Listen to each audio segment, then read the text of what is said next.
예, 2부 토론 진행을 하도록 하겠습니다. 재미있게 들으셨습니까? 지난 시간에도 우리는 베이컨의 사상을 함께 이해하는 시간을 가졌었는데요. 오늘은 그 사상을 구체화시킬 때 어떤 모습으로 드러날까라고 하는 얘기였는데요. 여러분들에게 또 토마스 모어의 유토피아를 비교해서 이제 비교를 해서 말씀해 주셨기 때문에 더 아마 쉽게 이해가 되지 않았나 싶습니다. 사실 토마스 모어는 성직자 출신이잖아요.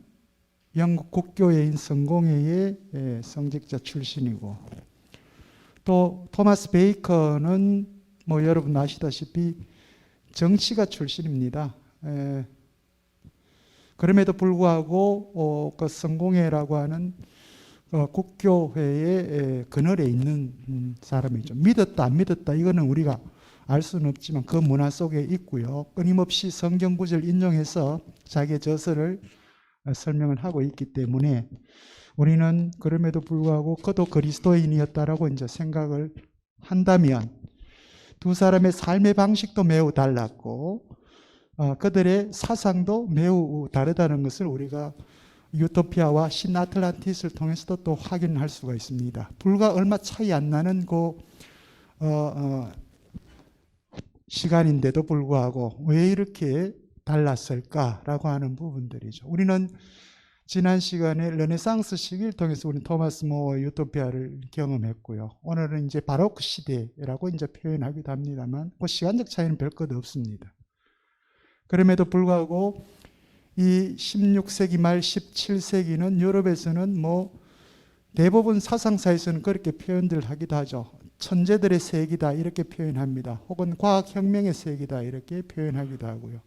그만큼 각기 다양한 영역에서의 소위 이 학문 영역이 분출하던 그런 식입니다. 과학의 이름으로.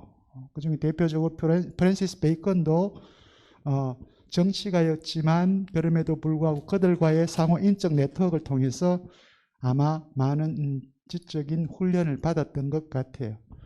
오늘 우리 김종갑 교수님께서 여러분들에게 아주 분명하게 여러분들에게 전달하셨기 때문에 따로 크게 이렇게 의문이 되거나 이런 건 없을 것 같습니다만, 그럼에도 불구하고 베이컨을 우리가 한번 들여다봐야 되는 것은 우리 강의자 선생님께서 말씀하신 것처럼 그가 17세기 이 초반이죠. 이게 거의 1620년대 이후에 이루어진 작업들이기 때문에 그가 바라봤던 방향, 그러니까 대항해 시대가 끝나고 난 이후 영국은 분명 어디론가 자기들의 탈출구를 찾았어야 될 텐데 그 시기에 그게 이제 아메리카였고요. 거기는 항상 새로운 시대로 갈 수 있는 희망, 꿈, 영국인들에게는 이런 미개척지로 이제 나타났고, 그리고 프랜시스 베이컨뿐만이 아니라 그 동시대의 유럽인들에게 미국은 하나의 어떻게 보면 자기들의 꿈을 펼칠 수 있는 그런 땅이기도 했습니다. 그러나 지금 우리들 같은 경우는 기본적으로 사유재산이라든지 소유권의 문제라든지 이런 거에 대해서는 당연히 그런 것처럼 이렇게 생각을 했습니다만, 이 당시만 하더라도 실제 재산권이나 소유권을 내세울 수 있는 사람들은 왕과 귀족 외에는 없었죠. 그들은 이미 신으로부터 받았다고 생각을 해왔던 사람이기 때문에 대대로 그렇게 그 이외에는 누구도 자기 재산권이나 소유권을 얘기할 수 없었던 그런 시대였고, 그렇기 때문에 아마 토마스 모어 같은 이 성직자도 에덴의 동산을 그렇게 재산권, 소유권이 없는 공동재산, 공동소유라고 하는 그런 의미에서의 원래 그리스도교의 에덴 동산을 생각했을 수도 있고요. 이 프랜시스 베이컨은 토마스 모어와 전혀 다른 방식의 에덴 동산을 지금 얘기를 했습니다. 신아틀란티스. 같은 그리스도 문화임에도 불구하고 어떻게 이렇게 다른 그런 에덴 동산을 상상할 수 있었는지. 자, 그러면 지금 현재 우리의 모습은 어떤가? 아마 오늘 강의자 선생님 말씀해 주신 것처럼 우리는 여전히 프랜시스 베이컨이 봤던 그 에덴 동산을 꿈꾸는 세상을 지금 목도하고 있고 실제 또 그러한 삶을 살고 있는 거죠. 그래서 오늘 여러분들한테는 분명하게 그 메시지가 전달됐을 것 같은데, 이제 우리는 그런 의미에서 지금 현재 우리 삶과 관련해서 무엇을 어떻게 할 것인가라고 하는 성찰적 입장들이 우리에게 좀 필요하지 않을까, 그런 생각을 해봅니다. 관련해서 혹시 시민 여러분들이 갖고 계신 의문이 있으면 질문을 통해서 좀 더 분명하게 답변을 받을 수 있는 그런 기회를 갖도록 하시길 바랍니다. 지금부터 우리 시민 여러분들의 질문을 받도록 하겠습니다.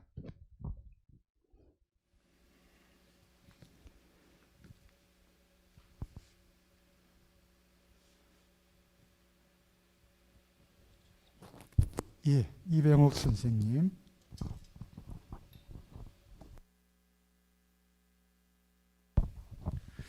예, 교수님의 강의 감사하게 잘 들었습니다. 조금 주제와 어긋나더라도 용서해 주시고 두 가지 질문을 드리겠습니다. 첫 번째는 그 상상력에 관한 질문입니다. 그 시대의 정확한 과학적 지식을 제가 알 수는 없습니다만은 오늘 작품을 보면은 딴 것보다도 프란시스 베이컨의 높은 상상력에 놀라게 됩니다. 저희가 어릴 때 봤던 그 빨간 머리 앤 같은 거 좀 장르가 다릅니다만 보면은 아이가 항상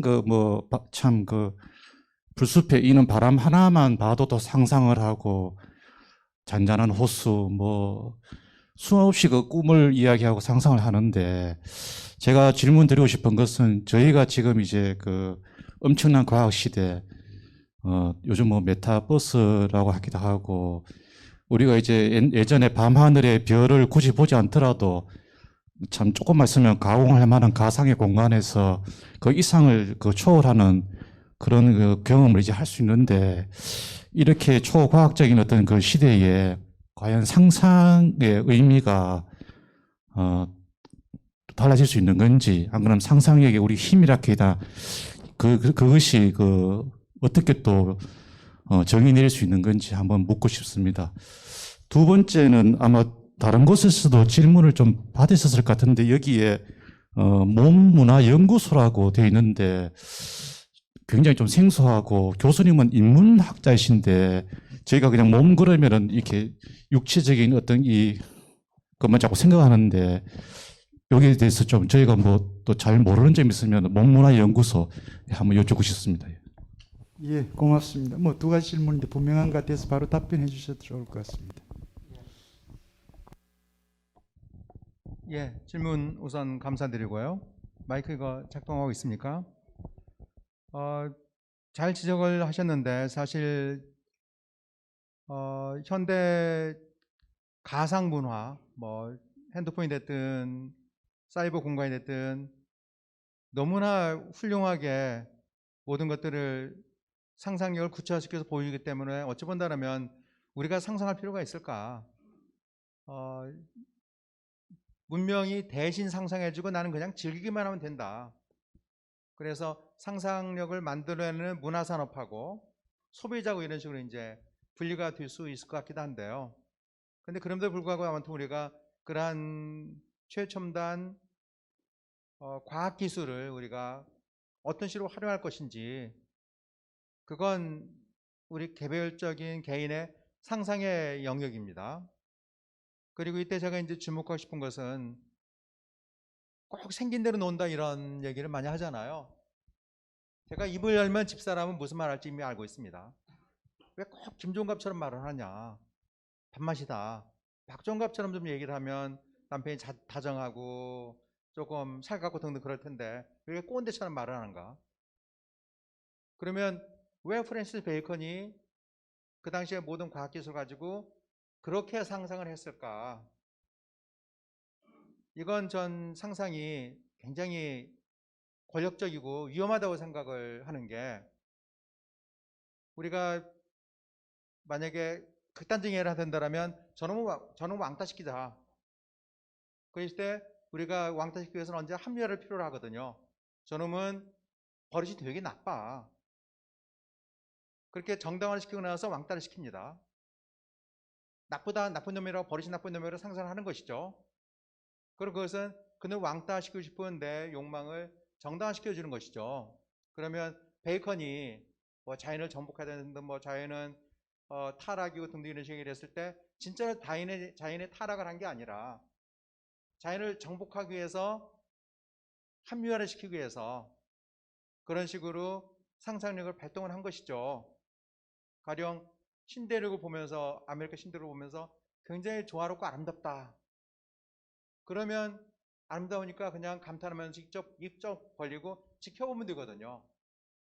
근데 동물적이고 미개인이고 그리고 교화되어야 되는 대상이 그러면 정복해야 되는, 가서 정복하고 그리고 우리가 군림하고 그리고 머슴으로 종으로 부리고 이런 식으로 아메리카 대륙을 변모시키거든요. 따라서 상상력이라는 게 상상으로 끝나는 게 아니라 이게 저 사람을 왕따시킬 수도 있고 살인자를 만들 수도 있고 독립전사를 만들 수도 있고 결과는 엄청나거든요. 그래서 상상력이 이게 결코 순수한 게 아니다. 그리고 프랜시스 베이컨이든 뭐 데카르트가 됐든 누가 됐든 저는 도대체 이러한 담론들이, 이러한 철학책들이 도대체 어떠한 욕망을 감추고 있는가, 이걸 저는 생각해 봐야 된다라고, 그 점에서 제가 왜 프랜시스 베이컨은 그따위로밖에 상상 못했을까 이렇게 말씀을 드렸던 것이고요. 그리고 또 어찌 보면 저희는 상상력이 잠식당하는 시대에 살고 있는데 대중문화가 모든 걸 대신해서 상상을 해줘 버리니까요. 가령 50년 전에 나쁜 놈 그러면 나쁜 놈 우리가 어떻게 구체적으로 그래야 될지 몰랐거든요. 그런데 지금은 온갖 영화에서 하니발이라든지 양들의 침묵 등등 보면 나쁜 놈이 이미 다 상상되어 있어요. 그러면 저희 상상의 역할은 완전히 제로로 무의미해져 버리거든요. 그럼 우리는 돈이 없을 뿐만이 아니라 상상력도 도둑질을 당했다. 근데 사실은 그러한 문명의 효과들, 이게 어찌 보면 우리가 생각해야 될, 더불어 상상해야 되는 그러한 대상이다, 이렇게 말씀을 드리고 싶습니다. 그리고 문문연구소는 제가 2007년에 만들었는데요. 맨 처음 만들었을 때는 몸의 상품화, 우리나라가 세계에서 가장 외모지상적인 나라로 소문이 나 있었거든요. 그래서 1970년대부터 미국 사회학 학술지 같은 데서 대한민국의 쌍꺼풀 수술 이런 것들을 가지고 연구를 했었고요. 그리고 우리나라가 국력이 올라가고 그리고 물질 수준이 올라가다 보니까 세계 어떤 나라보다 성형 많냐고 화장품 소비 수출량들이 국민 1인당 소비량 비교해 봤을 때 다른 나라보다 훨씬 더 소비량이 많거든요. 그래서 이걸 왜 몸이 상품이 되는가, 그리고 몸이 어떻게 자본화되는가, 맨 처음에 그 문제를 가지고 연구를 시작을 했습니다. 몸이 내 몸이 아니라 상품화된 너의 몸이고, 그리고 백화점에 진열되어 있는 다른 상품하고 내 몸하고 무슨 차이가 있나.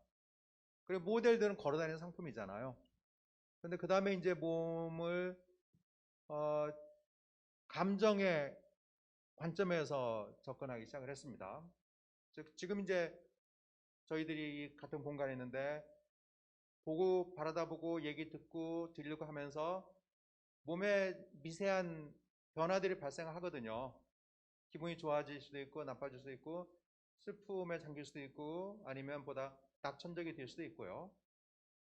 그러면서 몸이라는 것은 이러한 몸과 몸이 서로 만나면서 일어난 변화다.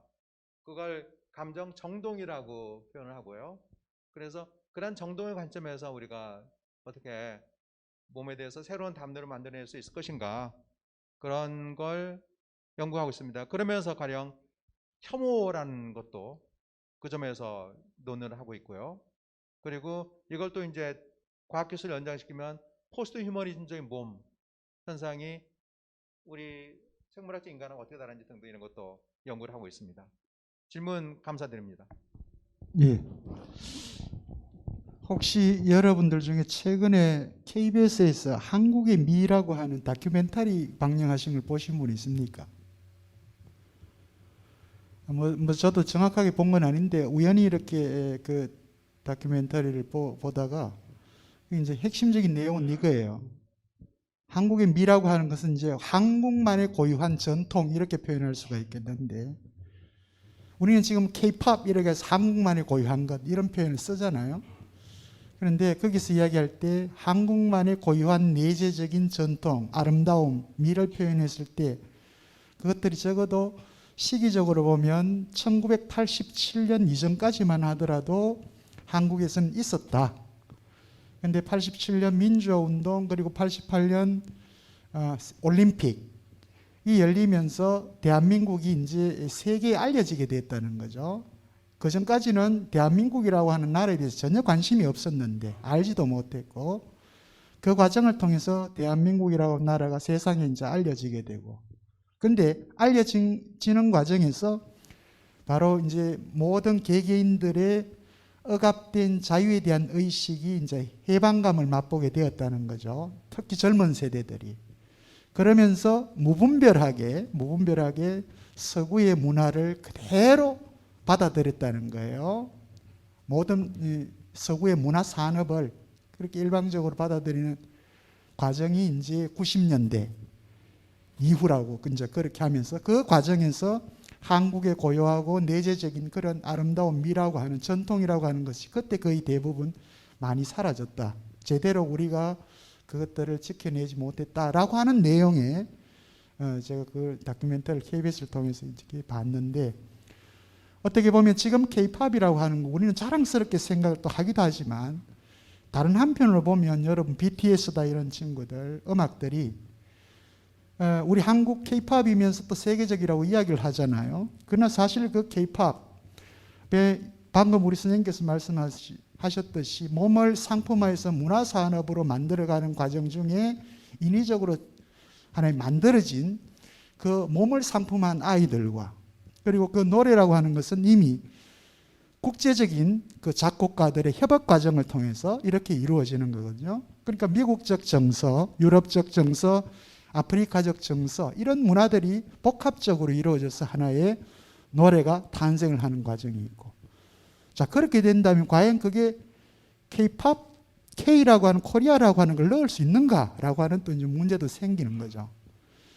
그러니까 우리는 지금 자랑스럽게 얘기를 그렇게 하고 있지만 그럼에도 불구하고 다른 나라에서는 그걸 통해서 한국이라면 알게 되지만 또 다른 한편으로는 꼭 그것이 한국 것은 아니다라고 하는 반응을 보인다는 거죠. 미국에서도 유럽에서도 등등. 그래서 정말 우리한테 중요한 것은 그런 의미에서 바로 우리가 잃어버렸거나 혹은 상실했거나 모르쇠 했던 그 고유한 한국의 미가 도대체 뭔지에 대한 정말 그런 고민들이 좀 필요한 시기에 우리는 여전히 방금 말씀하셨던 것처럼 우리 스스로의 몸까지 상품화하는 그런 물질 문명의 한중간에 있다라고 하는 것이 한편으로 보면 조금 슬픈 자화상이기도 한 것 같습니다. 이 베이컨이 그렸던 그 신아틀란티스를 통해서 우리가 정말 반성해 볼 수 있는 지점이 보이지 않나 그런 생각도 개인적으로 저는 해봅니다. 저 다른 질문 해주실 분 질문해 주십시오. 예.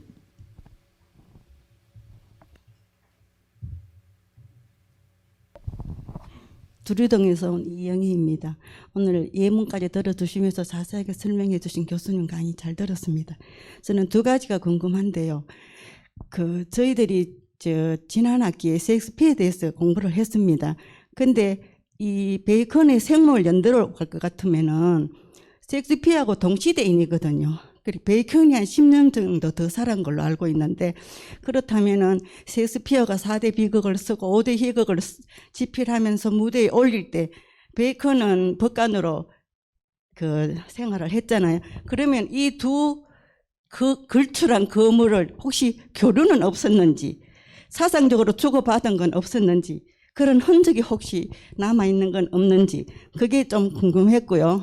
두 번째로는 16세기, 17세기 이 시기에 영국은 문학사적으로는 셰익스피어, 존던, 그다음에 또 누구더라?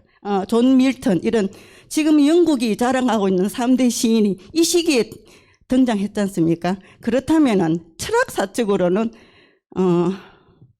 토머스 모어보다도 베이컨이 한 7, 80년 뒤의 인물이고 그렇다면은 베이컨 이후에 영국의 철학사를 이어가고 있는 인물은 혹시 어떤 사람인지 그러면 그 사람이 주장하는 그 사상적인 기조는 어떤 게 있는지 그게 궁금해서 질문을 드립니다. 이상입니다. 예, 고맙습니다. 뭐 두 가지 질문 또 분명하니까 한번 예, 말씀해 주시죠. 첫 번째 질문은 굉장히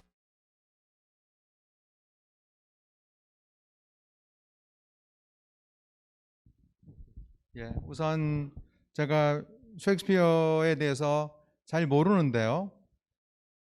영문학 전공이기 때문에 제 가지고 있는 상식까지 말씀을 드리면 한동안 셰익스피어의 저자가 누구인지 영어로 authorship이라고 그러는데요. 진짜 저자가 누구인가 저자 논쟁이 한 20, 30년 전까지만 하더라도 끊임없이 논쟁이 이어져 왔습니다. 근데 셰익스피어는 별로 좋은 교육도 받지도 못했고 상인의 아들이고 그런데 이렇게 뛰어난 작품을 쓸 수가 있었을까? 아마 프린시스 베이컨이 진짜 저자이지 않을까? 또 닥터 파우스터스라는 작품을 쓴 크리스토퍼 말로우가 있는데요. 말로우가 진짜 저자가 아닐까? 아니면 또 숨어있는 또 다른 저자도 있다. 이러한 또 음모설까지도 가세를 했었고요.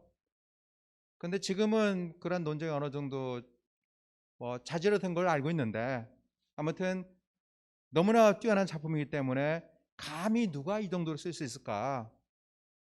근데 딱 인물을 보니까 셰익스피어 기대에 못 미치거든요. 제가 엄청난 작품을 썼는데 봤더니 김종갑 키가 166이고 쪼잔하게 생겼고 등등 그러면 믿어지질 않잖아요. 그런 것 좀 비슷한 일이 문학사에서 있었습니다. 그리고 그 당시 영국 문학에 대해서 잘 알고 계시네요. 철학자는 프랜시스 베이컨이 1566년생이죠. 88년생이 토머스 홉스죠. 토머스 홉스는 대단한 정치 사상가이자 철학자이고요. 그리고 그 다음에 존 로크가 또 등장을 했죠. 그리고 그 다음 세대가 바로 휴미고요. 휴는 경험론에 있어서 가장 대표적인 사상가라고 볼 수가 있고요. 따라서 그렇게 우선 베이컨 그 다음에 홉스, 토머스 홉스 그리고 존 록 그리고 휴음 그러한 계보를 말씀드릴 수 있을 것 같습니다. 예, 이 정도입니다. 그 질문을 제가 빠뜨렸네요. 거기에 대해서는 모르겠습니다. 교리가 저는 없었던 걸 알고 있는데 정확한 건 모르겠습니다. 예, 또 다른 질문 있으면 해주십시오.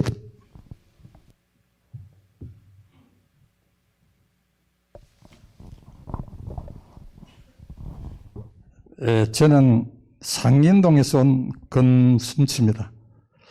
참 오늘 강의를 잘 들었습니다. 지난주에도 참 정치 외교학 교수가 본 베이컨, 이번 시간에는 영문학 교수가 본 베이컨, 또 그의 그 전에는 모어의 유토피아를 비교하면서 아주 잘 강의하시고, 우리 오늘 오면서도 회원들끼리 했는데 강의 내용이 아주 쉽게 참 그 문학적 문장을 읽는 것처럼 쉽게 감동을 받아서 고맙다는 말씀을 하기 위해서 일어섰습니다.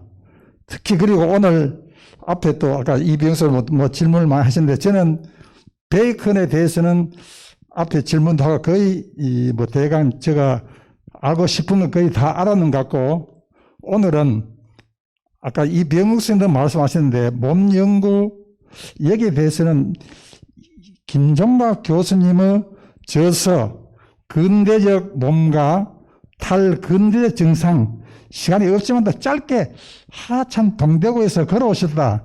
저도 간혹 이 범어도산의 강의를 듣고 집에 갈 때 그쪽에 걸어서 간 기억이 있는데 야, 참 특별한 분이다 싶어서 선생님의 저서에 나오는 요걸 중심으로 짧게 이렇게 한번 책 내용을 한번 설명해 주시면 대단히 고맙겠습니다. 뭐 기억나십니까? 2008년인데 근대적 몸과 탈근대적 정상이라고 한 저서를 내셨는데 뭐 간단하게 한번 소개를 좀 해주시죠. 어떤 주제를 가지고 문제의식 갖고 저서를 하셨는지.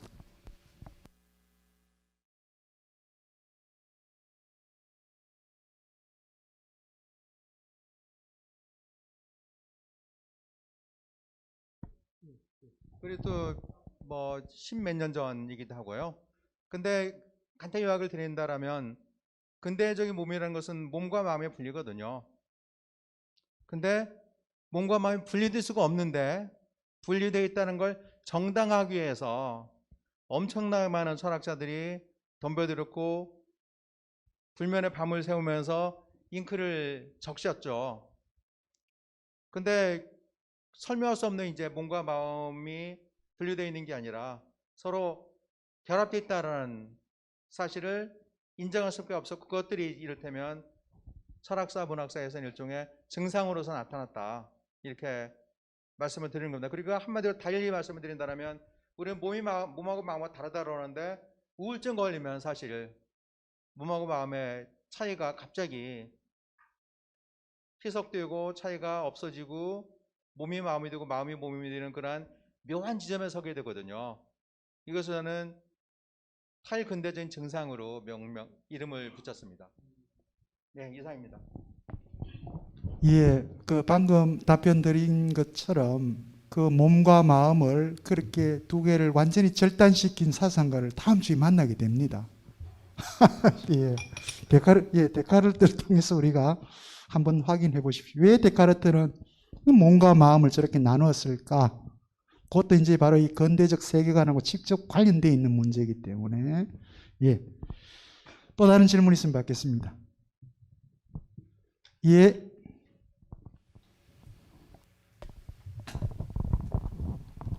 예, 교수님 강의 잘 듣고 고맙게 생각합니다. 저는 이 목요 철학 임원 포럼에 참가해 강의를 들을 때마다 아, 내가 참 되게 무식하구나 하는 것을 새삼스럽게 느끼게 됩니다. 근데 오늘 저는 이런 질문이 될는지 모르겠는데 베이컨 시대가 이제 중세에서 근세로 넘어오는 그 과격한 급변하는 시대고 지금 이 시대가 20세기를 마치고 21세기 접어들면서 그 과학기술로 인한 급격한 그 변화가 지금 오고 있잖아요. 그래서 며칠 전에 2040년은 어떤 세상일까 하는 칼럼 어느 뭐 신문 기사를 제가 본 적이 있습니다. 거기에 보면 인공자궁 시대가 온다 그러거든요. 상고가 없는 그 이제 인간이 생산된다는 건데 거기다가 급격한 그 최첨단 과학 사회가 오면 지금의 이 상황하고 베이컨이 살던 그 급변하는 그 병황 시대에서의 그 철학이 나왔다면 지금 베이컨이 다시 이 세상에 다시 나타난다면 과연 저 때의 지금 베이컨이 주장했던 유토피아의 세계를 다시 할 수 있을지 그런 점에서 교수님의 생각은 어떠신지 한번 듣고 싶습니다. 예, 고맙습니다. 우리 교수님의 상상력이 한번 기대해 보겠습니다. 예. 프랜시스 베이컨은 과학 만능주의자로 저는 생각을 합니다. 그리고 현대 문명의 위기에 대해서 과학 만능주의자들이 있습니다.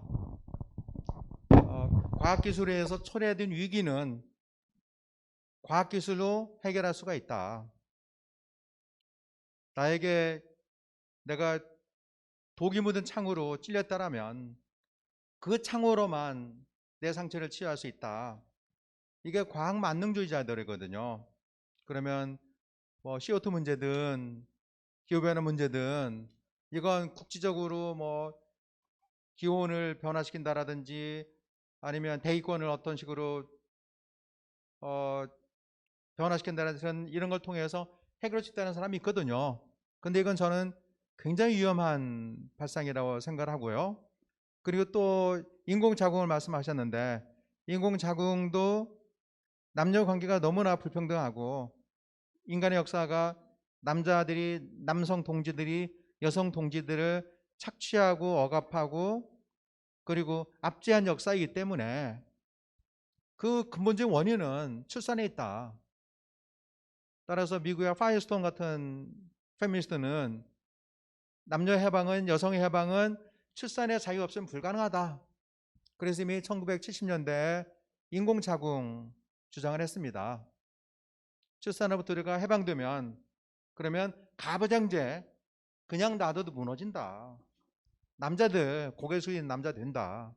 이런 식으로 인공자궁에서 여성 해방의 가능성을 찾았거든요. 그리고 또 지금 시기에 출산이 아니라 가령 인공자궁을 통한 것도 있고 아니면 복제도 가능합니다. 복제양 둘리만 복제가 가는 게 아니라 인간도 복제 가능하거든요. 그래서 프랑스에는 그 라울교인가 복제를 주장하고 복제를 유토피아적으로 제시하는 그러한 일종의 사이비 종교 단체가 있습니다. 따라서 모든 걸 기계의 도움을 빌어서 테크놀로지의 도움으로 해결한다는 것인데 과연 거기에 우리가 어느 정도 힘을 실어줄 것인가. 왜냐하면 지금까지 과학 역사가 지구를 정복하는 역사였거든요. 그래 더욱더 정복하자. 이게 얼마나 위험한지. 만약에 두 과학자가 서로 상반된 논리를 가진 두 과학자가 대결을 벌인다라면 이건 이론적으로는 해결해 날 수가 없습니다. 근데 많은 사람들을 모아놓고 어느 쪽에 보다 우리가 지지를 하는지 어느 쪽 편인지 물어본다라면 과학 만능주의자의 편에 설 사람들은 별로 없다는 생각이고요. 그리고 마지막 한 가지 더 말씀드린다면 그 AI를 통해서 인간의 새로운 미래를 구상하는 사람도 있습니다. 그리고 그 중에 대표적인 한 인물은 한 10년 전까지는 하루에 약을 한 500개 정도 약을 먹었어요. 모든 영양제. 그리고 그 약이 한 달에 1억이 넘었고요. 그러니까 나는 후진 자연의 품에서 살지 않겠다.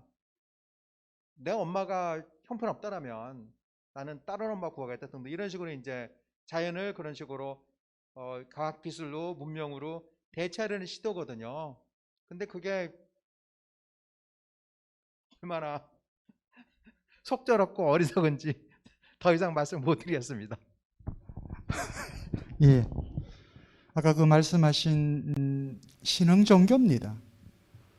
20세기 후반부터죠. 1970년대 이후에 이제 전통적 의미에서의 종교, 그리스도교도 마찬가지고 그런 권위 있는 신들이 사라진 과학의 시대에 과학이라고 하는 혹은 과학기술이라고 하는 이 도구를 빌려와서 그리스도교하고 결합시킨 묘한 종교들이 있죠.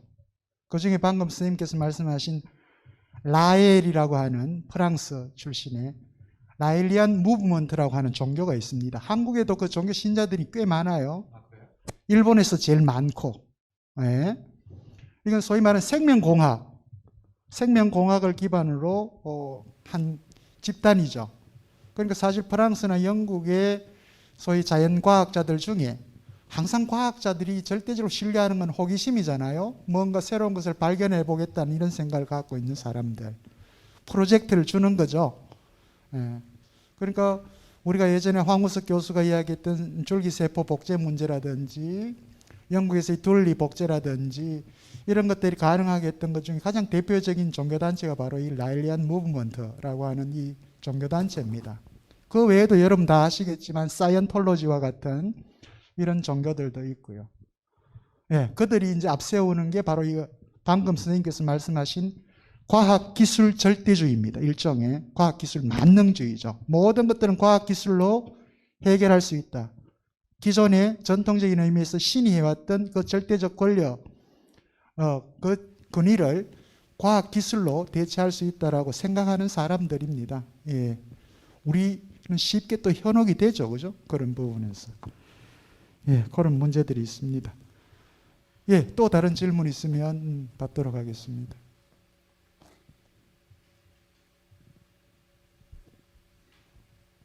뭐 쉬운 문제도 예, 그렇지.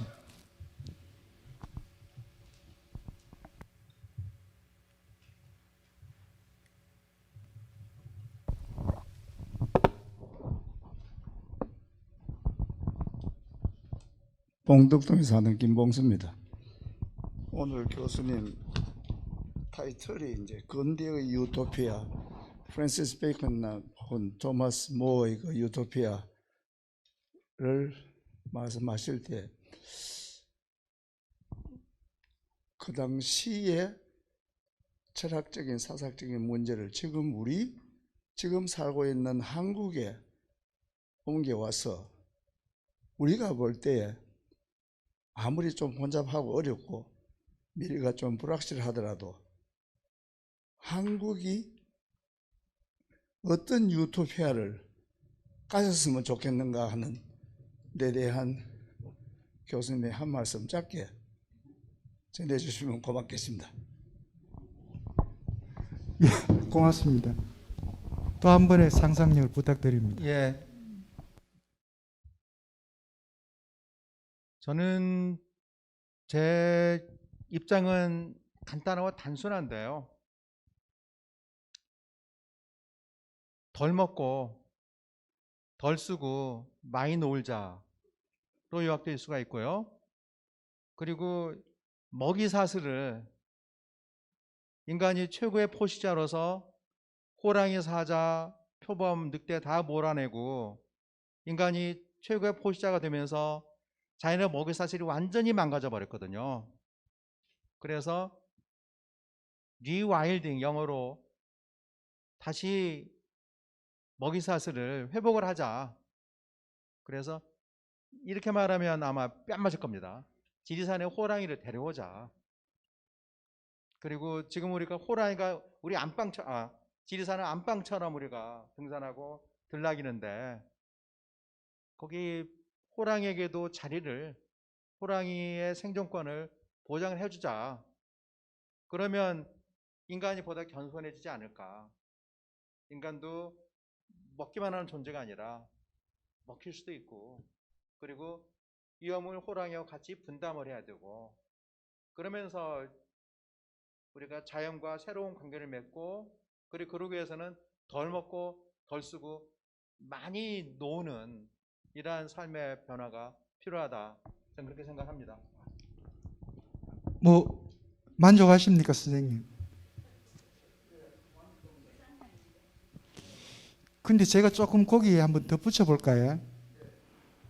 호랑이가 살던 이 조선 반도는 남북한 통틀어서도 아마 그때 2천만이 안 됐죠. 2천만 안 됐을 겁니다, 아마. 적어도 10세기 후반에 1,000만 정도 됐어요. 예, 호랑이가 살 때는. 그런데 지금 한번 보세요. 남북한 합하면 지금 얼마입니까? 여기 5천, 저기 2,500, 7,500입니다. 이 5천만이 갈 데가 없어가 지리산 구석구석 다 들어가잖아요. 이거 어떻게 할 거예요? 우리는 지금 뭐 산천 어디 안 들어가는 데가 없습니다, 인간이. 이 좁은 땅덩어리에서. 호랑이를 어떻게 하면, 저는 동물원에서는 호랑이를 해방시켜야 된다고 생각하는 사람입니다. 개인적으로는 동물원은 전체 없애야 된다고 저는 개인적으로 생각을 하고요. 우리는 19세기에 유럽에서는 벨기에를 포함해서 아프리카 사람들 동물원처럼 갖다 놓고 구경했잖아요. 그게 우리의 인간 모습인데, 우리는 지금 여전히 그걸 인간이 아닌 다른 동물로 대체시켜 놓고 그렇게 보고 있는데, 예, 저는 오늘 선생님 말씀 중에 그거는 저도 개인적으로 공감합니다. 덜 먹고 덜 쓰고 즐겁게 늘 놀이하듯 살자. 이건 뭐 저도 개인적으로 굉장히 공감을 합니다. 한마디 빠뜨렸습니다.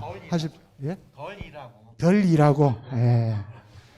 덜 일하고 일주일에 4번만 하고, 예.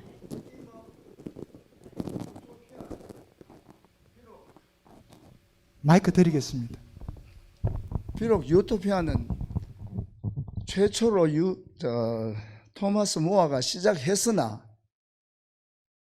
지금 우리 인류의 각자의 유토피아가 없으면 못 살거든요. 그러면서 봤을 때 유토피아는 우리에게 가장 절실한, 그러니까 현실 감각을 좀 더 새롭게 해야 되는 명제 중에 명제라고 봤을 때에 이게 참 그냥 목철에서 김종갑 교수님을 모시고 한번 다룰 게 아니고 또 우리가 더 다른 방면에서 각자 그 나름대로 이 문제를 안고 좀 깊이 생각해야 하는 문제이다, 그렇게 봅니다. 저도 같은 생각이고요. 그리고 유토피아는 라틴어 두 어휘가 연결이 돼서 만들어진 거거든요. 유는 없다라는 거고 토피아는 토포스고요. 토포스는 장소입니다. 장소. 내가 살 수 있는 장소. 그리고 토포스는 우리 의사소통 말에도 적용될 수가 있습니다. 우리가 모였을 때 하늘도 울고 땅도 울고 오늘은 바람이 불고 뭐 등등 이런 게 많은 게 전부 다 토포스거든요. 내가 말을 하는 나의 습관, 그리고 내가 살고 싶어하는 땅, 이것들이 전부 다 연결이 되어 있습니다. 그러면 개인은 다 나름대로 자기 토포스를 갖고 싶어 하죠. 그리고 이 문제가 저희가 진지하게 고민하고 논쟁하는 게 굉장히 의미가 있다고 생각합니다. 제가 사회자님은 무시해서 죄송합니다. 아닙니다. 고맙습니다. 저도 떨어지는 은행나무 잎을 보면 참 아름답다 그러면서 가을을 느끼기도 하고요. 그런 낭만적인 게 있지. 그 은행잎을 보면 이거 추출해서 내 몸에 뭐 좋은 걸 만들어낼까 이렇게 생각하지는 않는 것 같습니다. 어떻게 보면 우리 시대에 아까 선생님께서 말씀하셨습니다. 한마디로 그냥 관조라고 하는 표현을 쓰셨는데 모든 사물들이 혹은 그 사물들 속에 인간까지 포함해서 그들이 나의 삶의 이익을 위해서 사용되는 수단 혹은 도구로 보는 그런 이런 과학적 사고 태도보다는 그들을 아름다움의 대상으로, 배려의 대상으로, 공감의 대상으로 혹은 연민의 대상으로 바라볼 수 있는 그런 시선들, 그게 저는 관조의 시선이 아닌가 싶고요. 그게 또 우리들한테 가장 필요한 또 계절이 아닌가 싶습니다. 가을이 깊어가고 있는데 오늘 프랜시스 베이컨 주제를 가지고 여러분들에게 아주 쉽고 명료한 강의를 해주시고 끝까지 또 답변을 해주신 김종갑 교수님께 여러분 큰 박수 한번 부탁을 드립니다. 다음 시간에는 그래서 아까 말씀하신 것처럼 이 몸과 마음을 딱 분리해가지고 소위 말하는 기계론적 세계관을 주창했던 프랑스의 르네 데카르트라고 하는 철학자를 만납니다. 다음 주에도 오늘처럼 여러분들 건강한 모습으로 이 자리에서 뵐 수 있기를 바라겠습니다. 고맙습니다. 안녕히 돌아가십시오. 감사합니다.